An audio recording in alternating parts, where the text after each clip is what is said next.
ஆத்ம வணக்கம். ஆத்மபிதா சுவாமி சிவானந்த பரமஹம்சர் அவர்கள் அருளிய ஆக்கல், காத்தல், அழித்தல்.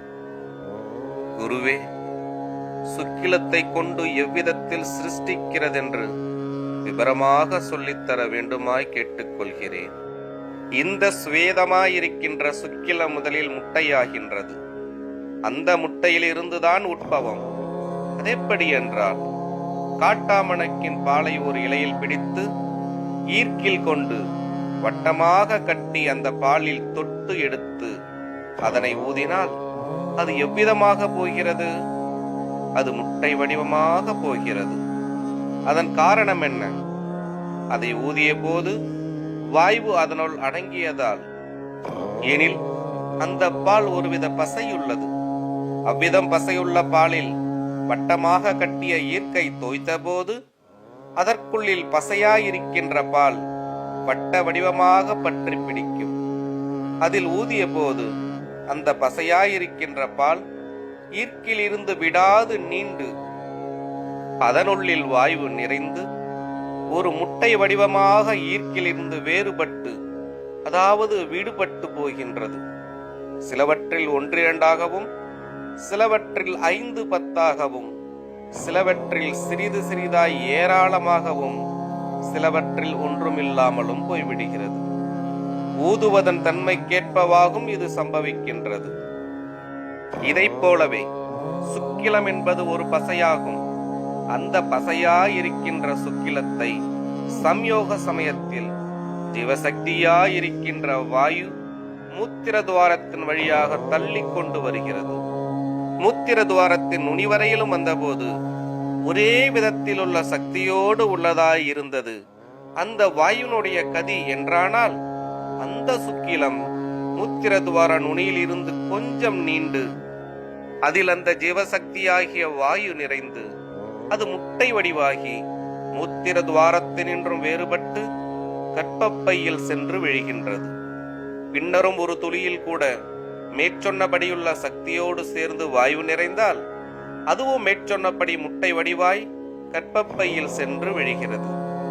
இப்படி எத்தனை துளிகள் மேற்சொன்னபடியுள்ள சக்தியோடு சேர்ந்து வாயு நிறைந்து முட்டை வடிவங்களாய் கர்ப்பப்பையில் விழுகின்றனவோ அத்தனை குழந்தைகள் உண்டாகின்றன. தவிர சிலர் பாம்பையும் முட்டையையும் பிரசவித்தனர் என்றும் சொல்லுகிறார்கள். எனில் அது பாம்பு சம்யோகம் செய்ததால் அன்று. தாது சக்தி அதிகமானதால் சம்யோக சமயத்தில் இளைப்பு அதிகமாகி ஜீவசக்தியாகிய வாயு சுக்கிலத்தை இலக்கி கொண்டு வரும் பொழுது, பன்னீர் செம்பு கொண்டு பன்னீர் வீசும் பொழுது எப்படி பன்னீர் செம்பில் இருந்து பன்னீர் வேறிட்டு அணு அணுவாய் தொட்டு தொட்டு விழுகிறதோ, அப்படியே மூத்திர துவார நுனியிலிருந்து வாயுனுடைய சக்தி கொண்டு சுக்கிலம் சிறு சிறு துளிகளாக சிதறி அதன் உள்ளிலெல்லாம் ஜீவசக்தியாகிய வாயு நிறைந்து வேறுபடாமல், அதாவது விட்டு போகாமல் தென்னம் பூக்குலை போல் கர்ப்பப்பையில் சென்று விழுகிறது. இவ்வாறு உண்டாகி பிரசவித்ததற்குத்தான் பாம்பையும் முட்டையையும் பிரசவித்ததென்று உலகத்தில் சொல்லுகிறார்கள். இந்த விதத்திலாகும் சிருஷ்டியினுடைய நிலைமை.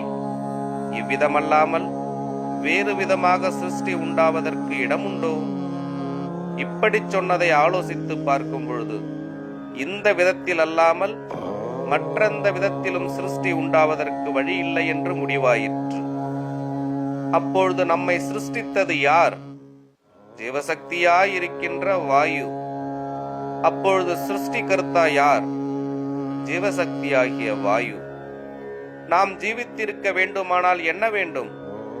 வாயு வேண்டும். அப்பொழுது நம்மை ஸ்திதி செய்கிறது, அதாவது காப்பாற்றுவது யார்?